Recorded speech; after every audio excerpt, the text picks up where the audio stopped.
Hi, Clutter Fairy fans. Welcome to the Clutter Fairy Weekly for June 9th, 2020. I'm your co-host, Ed Gumnick, and I'm speaking with Gayle Goddard, professional organizer and owner of the Clutter Fairy in Houston, Texas. Hi. How are you guys doing?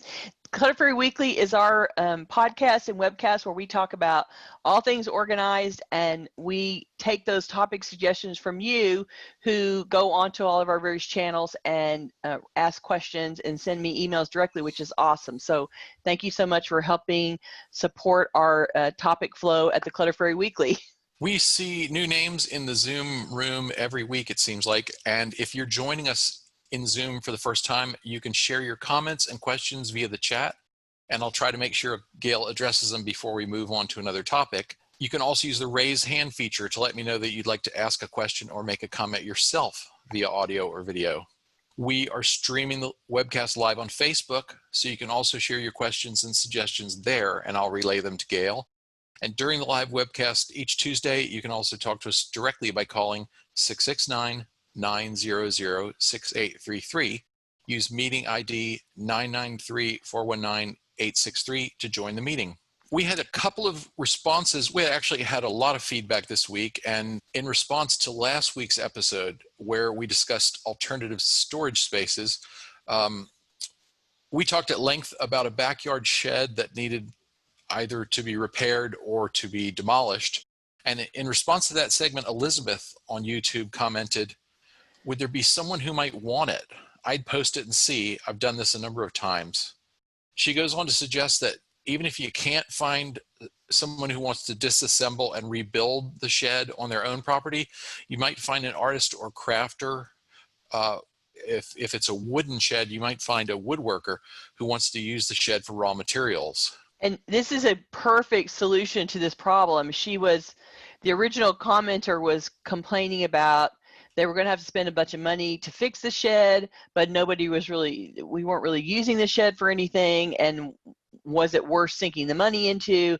And we talked about it at great length, but what a great idea, and we didn't say this before, to take a picture of the item and post it on the local marketplace of your choice, like Here's Next Door, which is by your zip code or subdivision, Facebook Marketplace, where you can search locally, so the people that find it will be somebody who's local.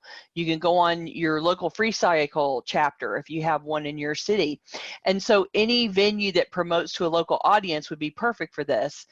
And it sort of solves the demolition haul-off problem for you if you put a picture of something like that up and say, here's this big old shed and I don't want it on my property anymore. Does somebody want it? And it's free to a good home, basically, and let somebody come and take it away. I mean, some of the stuff that I put out I was cleaning out the garage this weekend, and some of the stuff that I put out, I have already, it walked off. And I mean, my pickup day is Friday, so we were able to put things out over the weekend for the coming Friday. And so as soon as we started putting things out, somebody drove by and saw it, and half the stuff went in the back of a truck. So all you have to do is say it's okay. There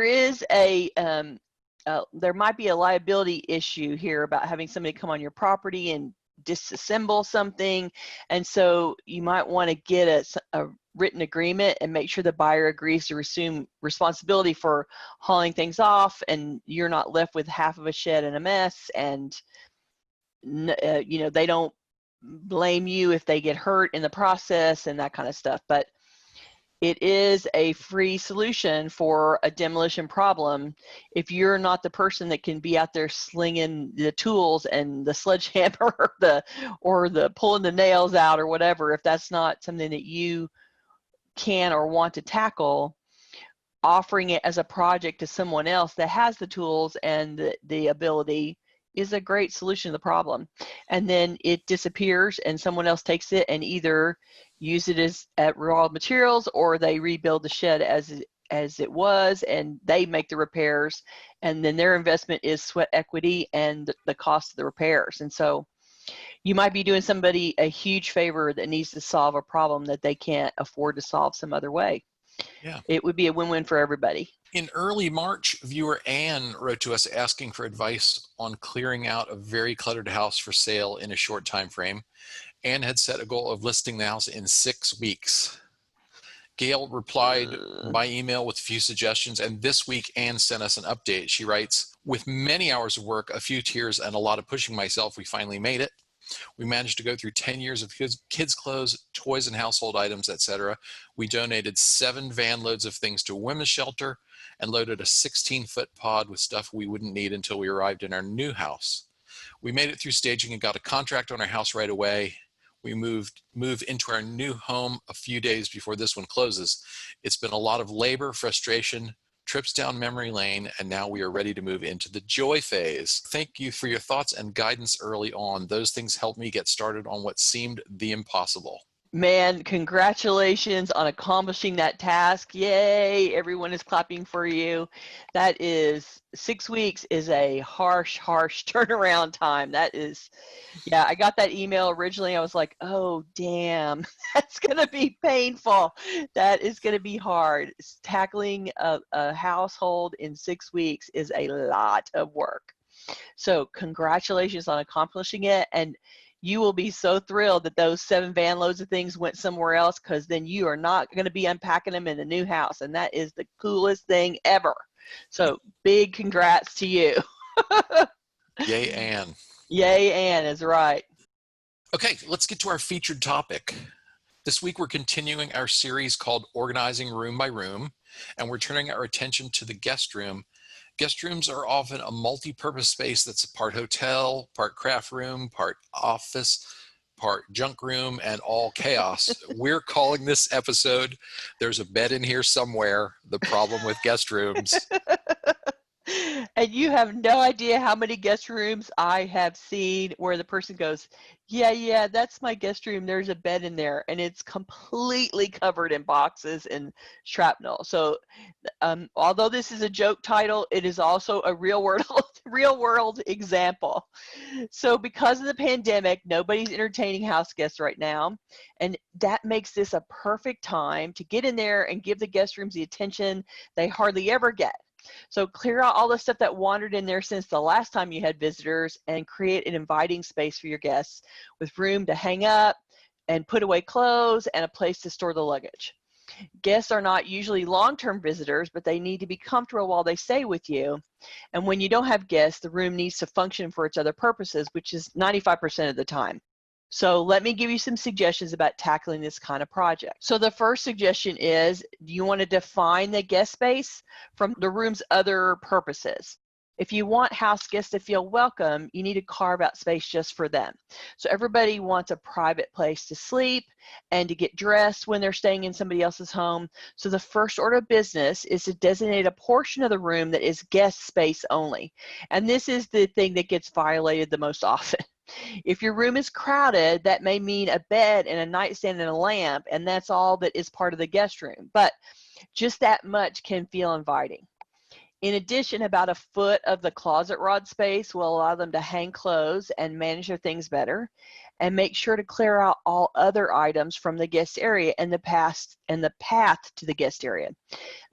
When my father still lived in Houston, he had it was basically a 2-bedroom condo that he lived in for a long time. And the second bedroom was his office with all the, my big book reader, English major dad had a million books in that room. And so there was a single bed and one little nightstand and a little lamp. And the few times I actually had to stay in his condo for some reason overnight, that was all that we got. Clearly he spent a lot of time in that room as his office. And here was the little bed space that we got. But my stepmother made sure that bed was accessible and it was uncovered, and my dad wasn't allowed to leave stuff on it. And it was plenty enough for me to be able to get in there and change my clothes and sleep in the bedroom and, spend the night with my dad. And so you don't have to surrender the whole guest room or all of the purpose of that room to the guests. You just have to define a space that is the guest area. Right? And whether that's just the bed or it's half the room or however you want to define it, you want to make that portion of the room to be for guests and stay that way.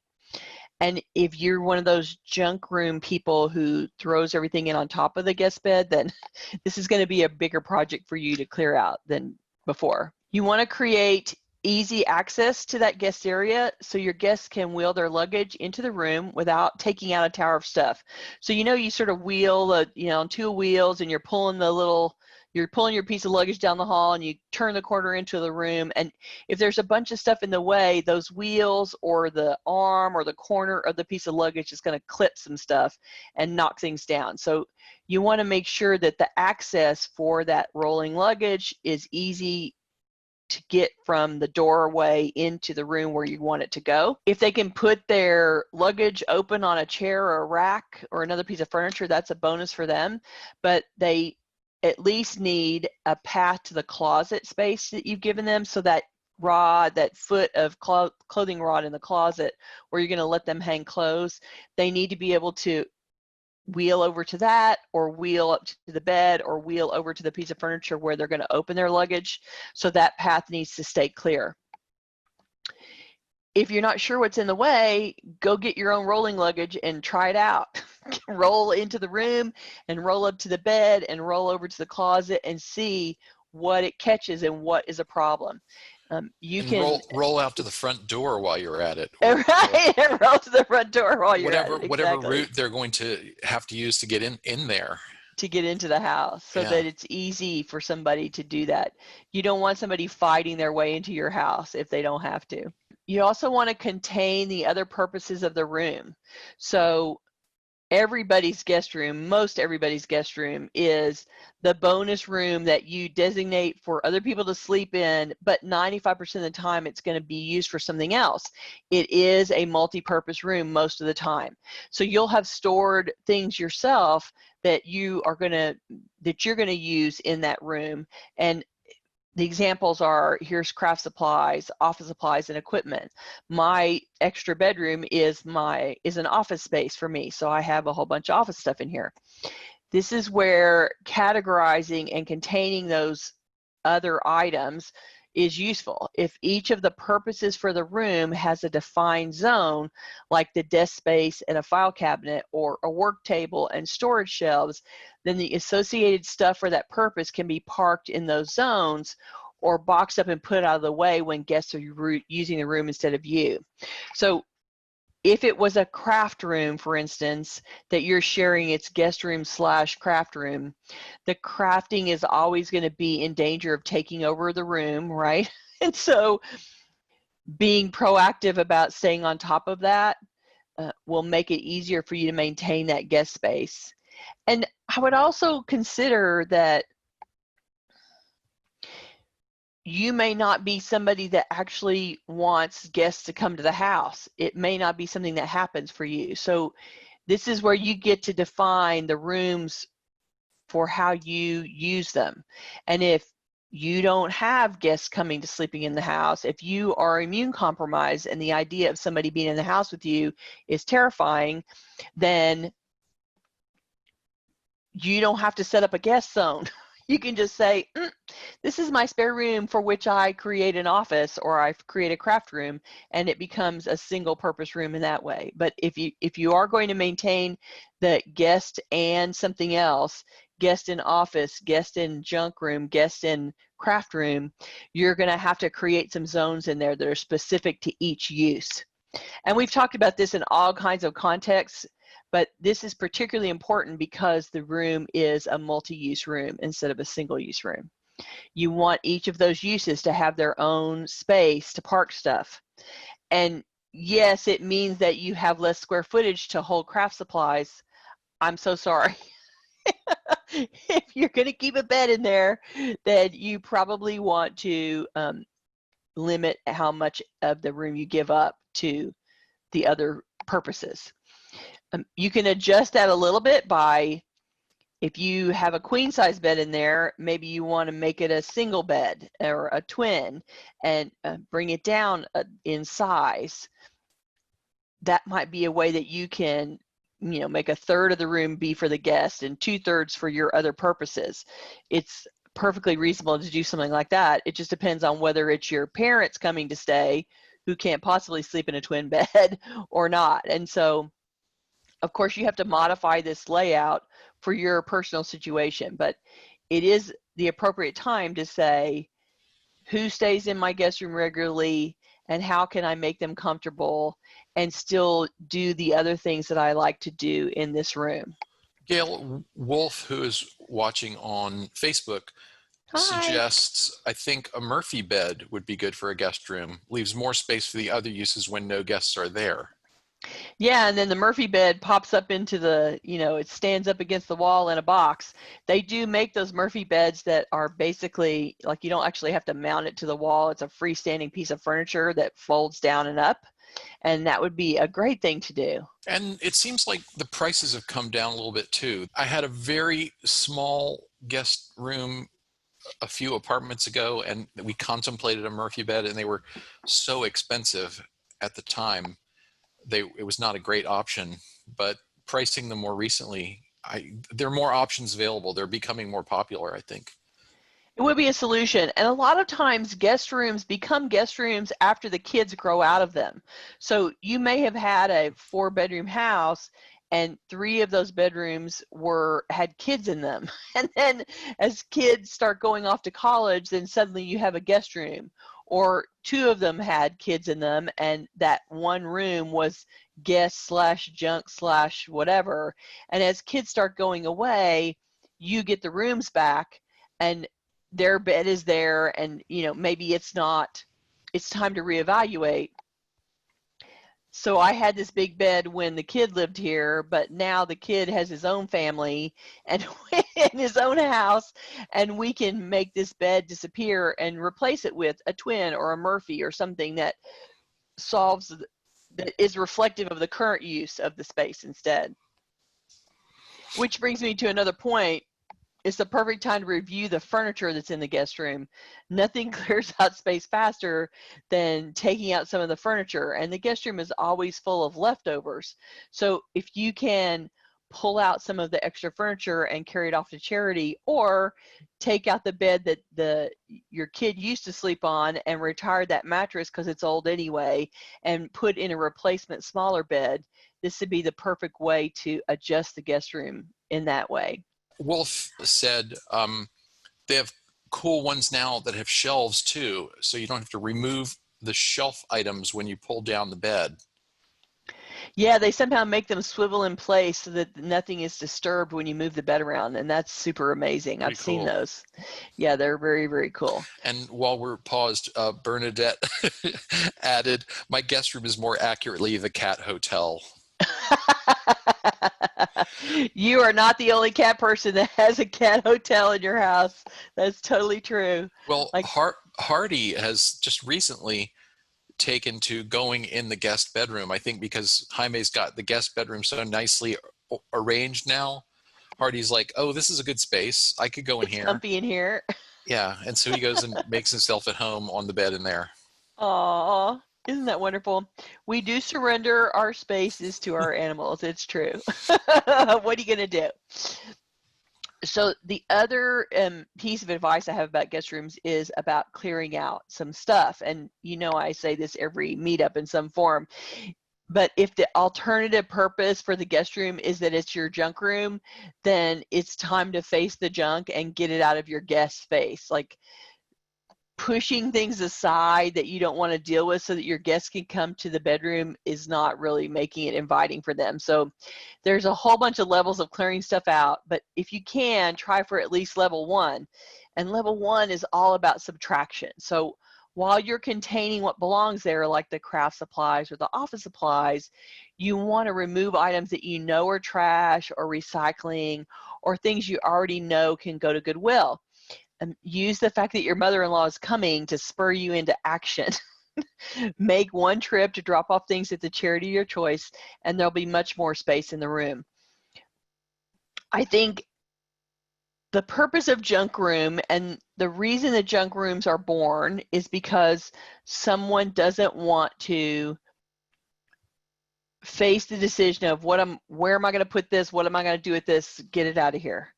And they also happen sometimes when you move into a place because you organize the rooms that are most important first, like here's the bedroom and here's the kitchen and here's the bathroom and here's the den where the TV is, and you start with the places that are the most active, and then the guest room that no one's using right now becomes the parking space for the unpacking that you don't want to deal with. And so a lot of times move leftovers get backed up in there.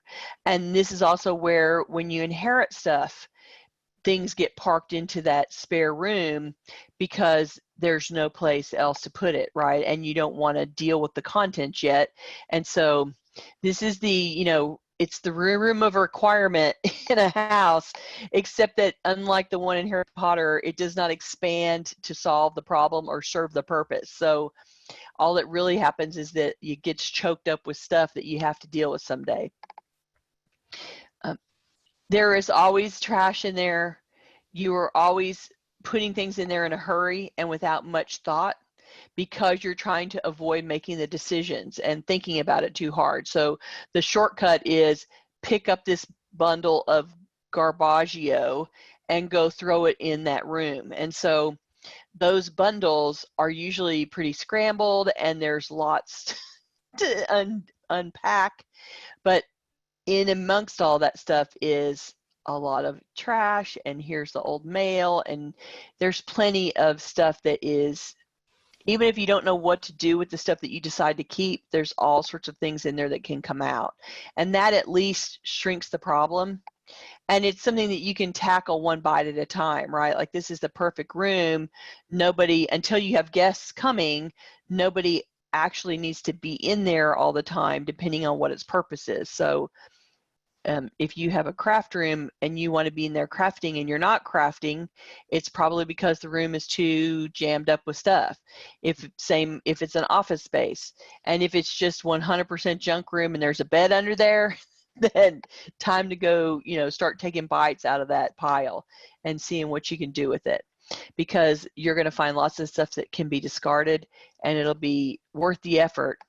Even if you can't do it all in one sitting, you can do it an hour at a time. Go spend an hour and do something, and then walk away when the hour's over. It won't be any worse than it was, and it might even be a little bit better. And so it's worth the effort to go and clear it out. It's where, guest room intersects with junk room handling. There. So who has questions for me about the guest room? What do we need to talk about? Go ahead. Catherine has a question, and I'm going to unmute her so she can ask it herself. Okay, go ahead. Okay, so you're absolutely dead on, Gayle. Our guest bedrooms were former children's rooms, which means that there are beds and there is kind of a path in there. And the closet, we've asked the kids to kind of go through the things they didn't want. They just, we took care of those. And then there are these like deeply personal things they can never part with, like the dress that was worn to some party, and the shoes that have been there now for like 5 or 6 years and not been used again. Yeah. And and dressers full of things. One of them lives in Houston. The other one has been at school in Tyler. She just graduated, like, yay, but now she's looking for a job in Dallas. And so when we like subtly try to bring these things up, it tends to be met along the lines of, oh, mommy, you're not throwing that away, are you?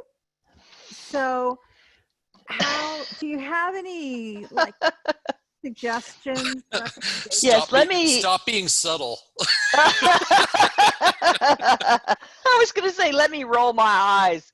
Your mommy, you're not going to stop being my free storage unit at the house, are you? No. Oh, that is absolutely right. Yes. Right. And so it is really, this is where I think if it's been 5 years since they were there, since they wore the dress, the daughter that is in college now, she's been out of the house for 4 years if she went to college, right? So you're talking about, there is some mental distance from the things. They have forgotten about them, and they just feel safe. This is how they're not dealing with it. They leave it at the parents' house so that they don't have to deal. And I would go through the process of taking those things. Imagine that you are stripping the room of the presence of the kid in order for it to be a guest room, and box up the stuff that they've left behind. And, you know, I would edit it faintly. Like, I've cleared out, you know, here's the desk that the kid used all through high school. And they're like, Mom, don't get rid of my stuff. But they don't know what stuff means. And then you pull out, and here's old candy wrappers, and here's an old school itinerary, and here's, you know, there's all kinds of stuff that you will very obviously know is trash. They've just not looked at it very closely. And fold up the dress and shoes and put them in a box. Like, at this point, creating a keepsake, but they've declared I'm keeping it. Okay, then make a keepsake box with their name and put those boxes in the closet instead of having it all laid out as if they still lived in the room, which they do not. Okay. It has passed from I'm using this to it's 100% keepsakes. Mm-hmm. And so create their keepsake boxes, and, you know, when they come home to visit, here's your keepsake boxes. You can take them with you anytime to your new apartment. Right? Like, this is the stuff that you wanted here. The intent. Yeah. Okay. And, you know, no, you're not going to put it in the attic or the garage, because it's just going to deteriorate and fall apart there. And this is the beginning of them taking responsibility for their own things and their own clutter disposal. Like, yeah, when you're in high school and you're trying to get through finals, you're not paying attention to clutter. Yeah, when you're in college and you're studying, you don't have time for that. But guess what? You have now become a grown-up, and this is part of managing your life, that you have to manage your stuff. And if you want all this stuff as keepsakes, here it is, sister. Take it home. And there's going to be a certain amount of stuff that is really your keepsakes, right? Like, Mom has their own version of keepsakes about the kid. Mm-hmm. And it's different stuff than the kid has about, you know, what the kid thinks of their stuff. So mm-hmm. You're going to find things in there that are still there because you don't want to throw them away, because they mean something to you and your memories of the kid. And so you want to claim those as well and say, this is Mom's keepsakes, and I want to go put those in a keepsake box. I mean, the thing about kids is they always leave the room. You know, it's sort of it's like a soft launch, right? Like, they're going to college, but they still have the room at home, so that when they come home at Christmas and they're home for the summer vacation, they still come home to their room, right? And then there's a point at which it stops being their room, but they don't quite register it as that. And so they never quite dismantle the room. They think it's going to be their room exactly that way forever. It's like, no, this is our house. You have your own house now. We're reclaiming this room for something else. And so we're going to take your stamp out of it. We're going to take your medals all hanging off the wall. We're going to take your awards down. This is not how we want to decorate the guest room. And so you don't have to get rid of it, but you can certainly declare a line and say, okay, you guys have now launched, and this room is no longer your, childhood bedroom. It's not going to be decorated that way anymore. And if you come and stay, you're going to stay in it, but you're going to stay in it as a guest in the guest room. You see what I'm saying? You're sort of making a distinction about how the room is designated at some point when you feel comfortable after they're launched. Now, you can't do it in the middle of high school, right?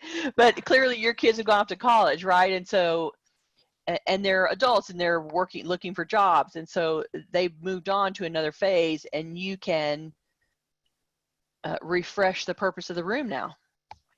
Thanks, Gayle. Sure. Somebody posted in the chat, I see, give them a set of luggage as a hint.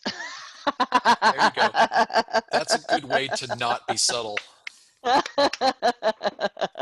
That makes me laugh. That's Gayle, very, very funny. I was gonna comment that if there's anybody who's struggling finding the motivation to work on the guest room, think about even just as a thought experiment, what would happen if someone had to come stay with you? One real example and one imaginary example from my own life, um, one of my nieces decided on very short notice to Right. move to Houston to start college. And so she needed a place to stay while she found a place to stay. And so we had to get our guest room ready for that very quickly. And then the imaginary one is my parents live in an independent living community. And so far, there have been no cases of COVID in their community. And all is well for the And moment.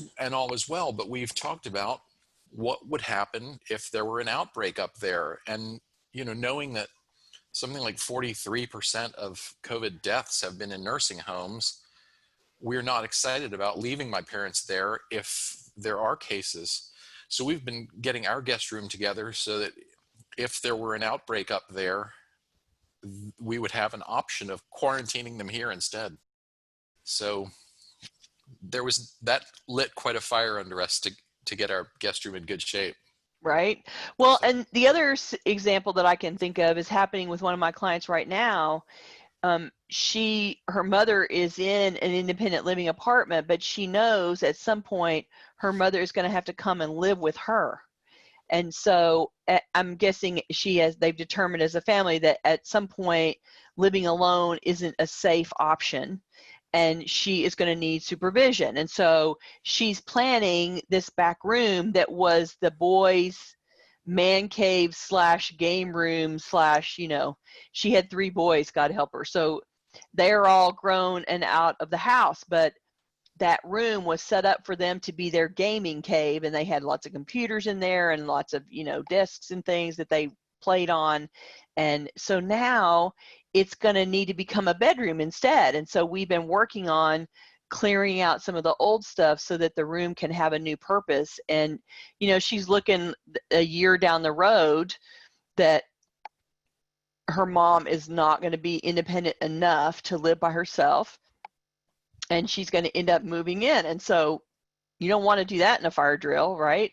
So we're starting that now. We're having to pull furniture out and put things in different places. And she's planning on, how does my mom have her own bathroom that the rest of us aren't in the middle of? And how do I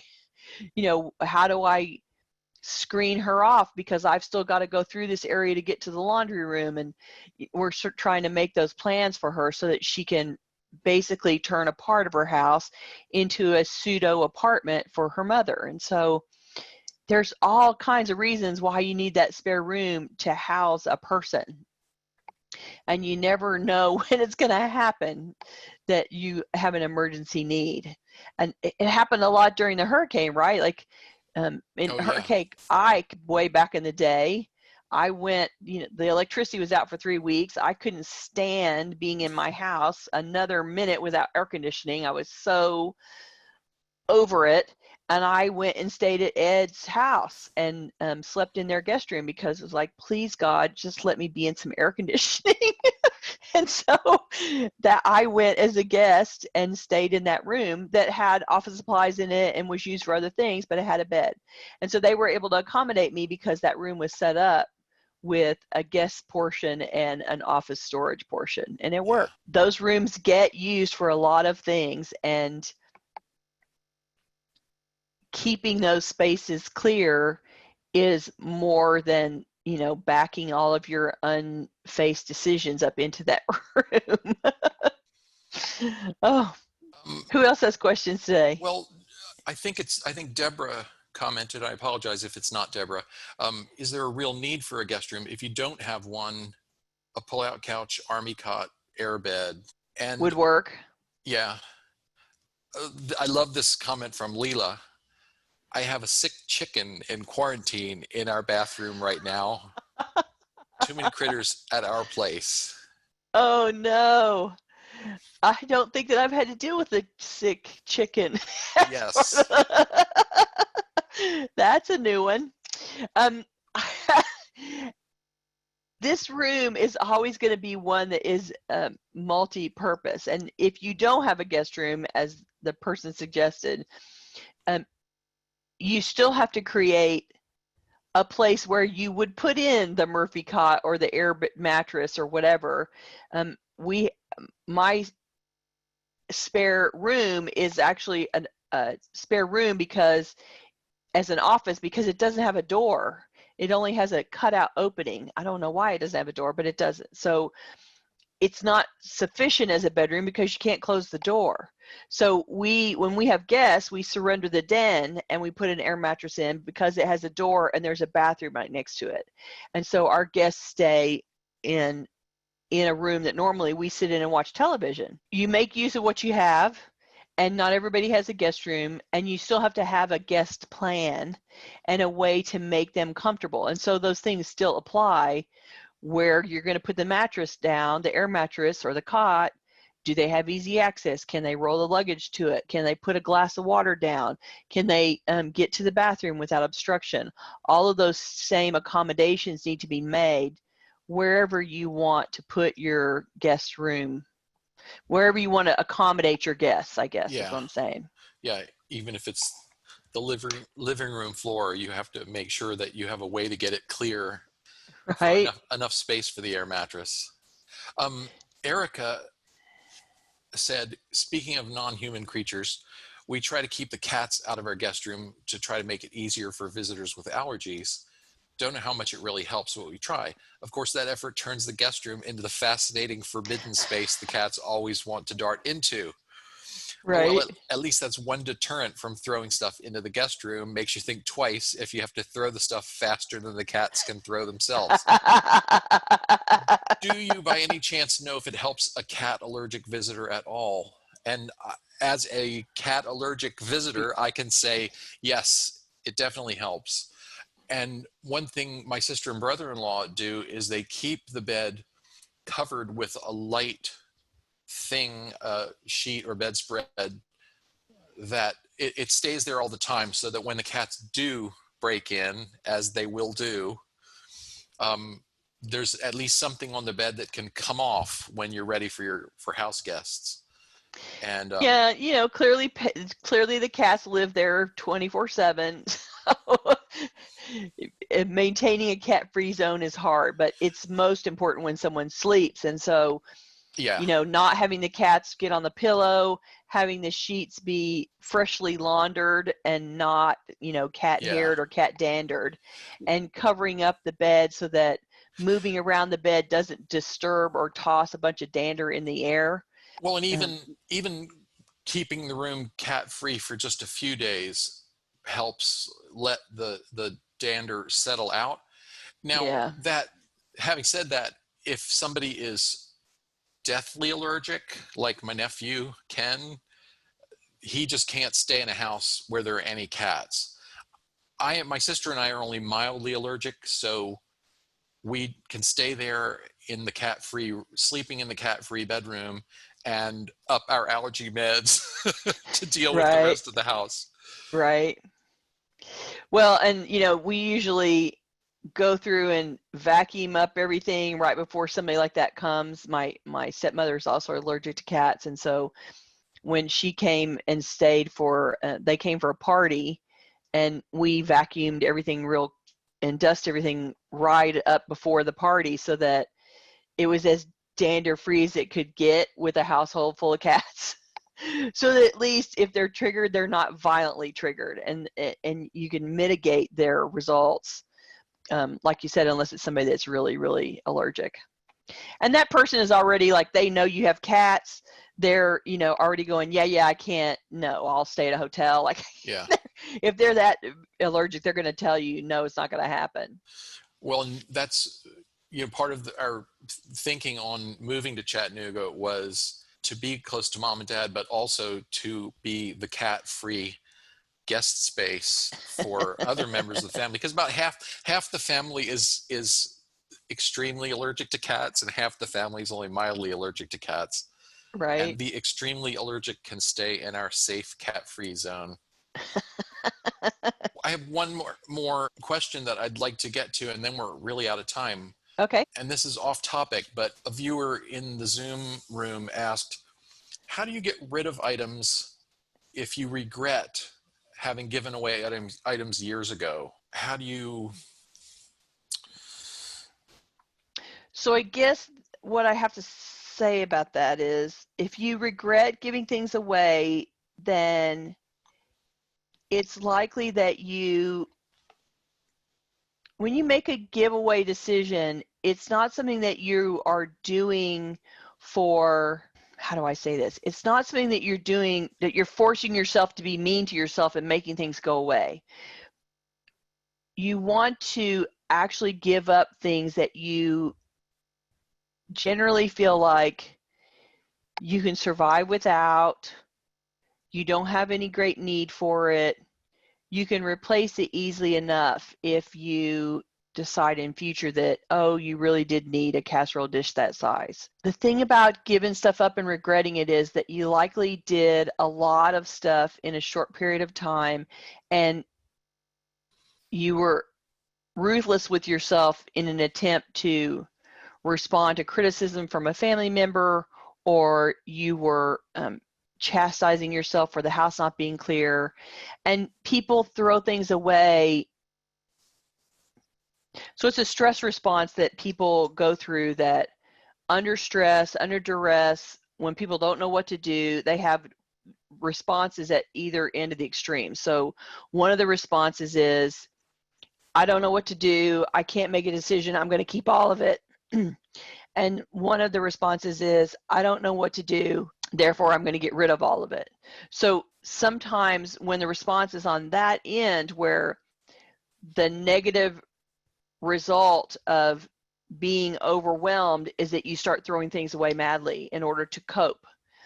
And if that is your stress response, and then you regret some of the things that you throw out, then I would say you need to give yourself permission to do it more slowly, to be more considerate about your responses, and to recognize and support yourself as someone whose stress response is to throw out in an attempt to cope. Like if you are madly throwing things away, then recognize that that is a stress response and not a thoughtful, considered response, and that maybe you want to stop and go eat something, or make sure that you come back after you've had a good night's sleep, or maybe you want to enlist some help so that you can have some more reasonable conversations about what makes sense to keep and not keep.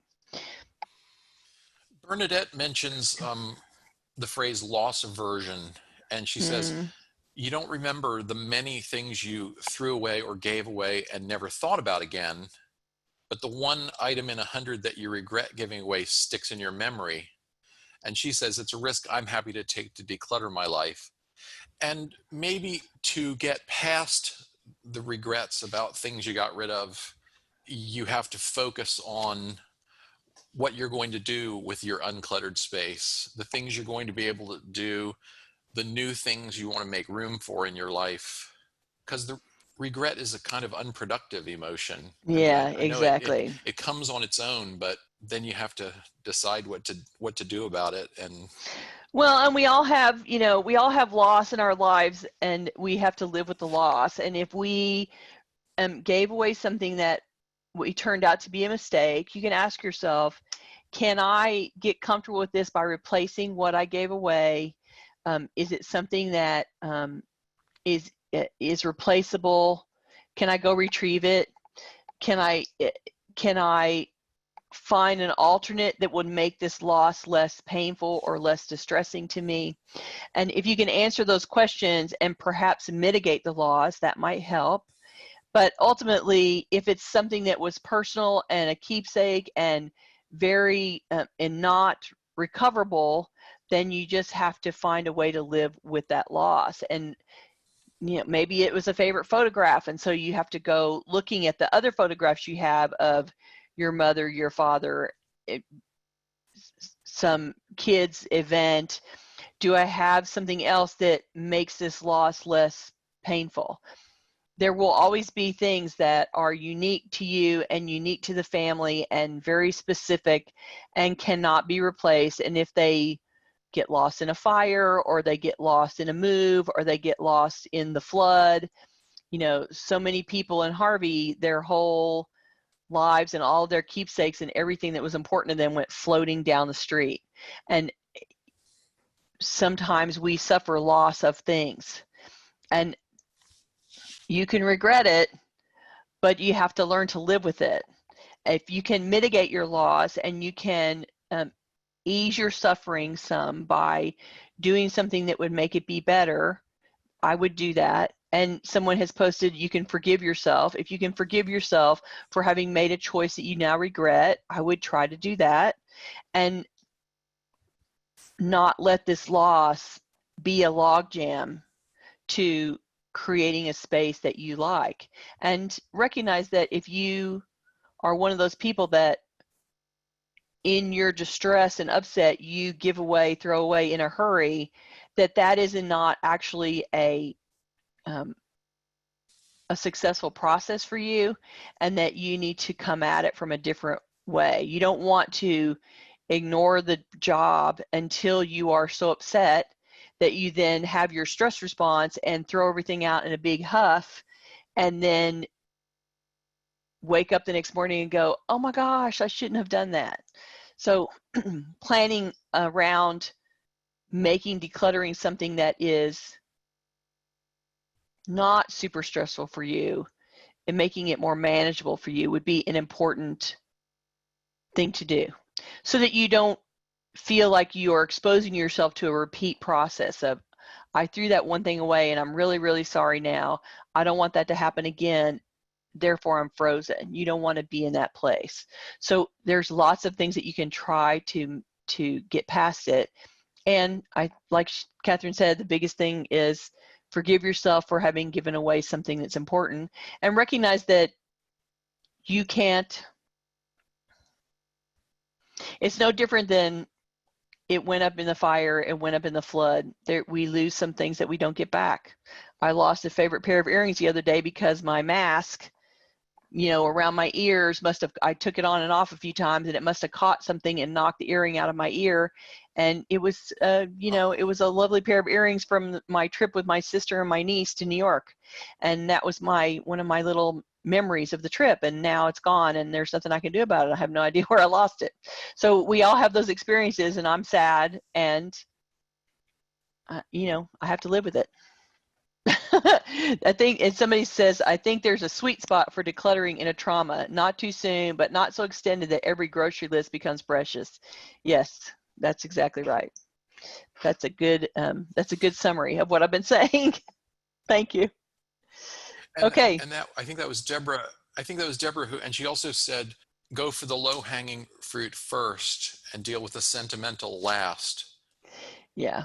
And I think another situation that we've had personal experience of, people who sometimes there's regret when you're under pressure from the spouse whose attitude is, oh, it can all go.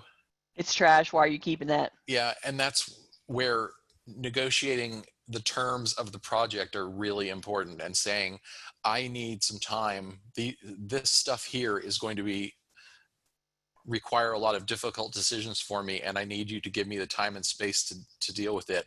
You go clean out the garage. Yeah, and I think this is where picking your decluttering partner is super important. If the person that you declutter with is someone who says, that's all garbage, it's all got to go, because that's their stress response to the being overwhelmed, then that's not the person you need to be decluttering with. You need to be decluttering with someone else who can be a little bit more objective and conscientious and thorough about vetting the stuff before it goes, so that you get to make good decisions, and that when you're tired, you recognize that you're not making good decisions anymore. When you've been working at it for 2 hours or 3 hours, your brain's starting to melt. So you can't keep forcing decisions through that point. You need to take a break. Whether your project is under a strict timeline or not, there's ways to even just switch tasks. I'm not working on this right now. I can't make any more good decisions here. I need to go over here and make some decisions instead. Might be part of the coping mechanisms, but generally, don't declutter with someone who is having that stress response of throw away, throw away, throw away. work with somebody who is more objective than that, basically, is what I'm saying. Okay. Which is why there's professional organizers. That's right. We're out of time. Okay. A few quick announcements. If you're watching live and you don't know about our YouTube channel, you need to check it out. And you can get there by going to cfhou.com/YouTube. YouTube. And if you're watching on YouTube and you would like to join us live, join the meetup group so that you can get announcements about our events. Visit cfhou.com/meetup.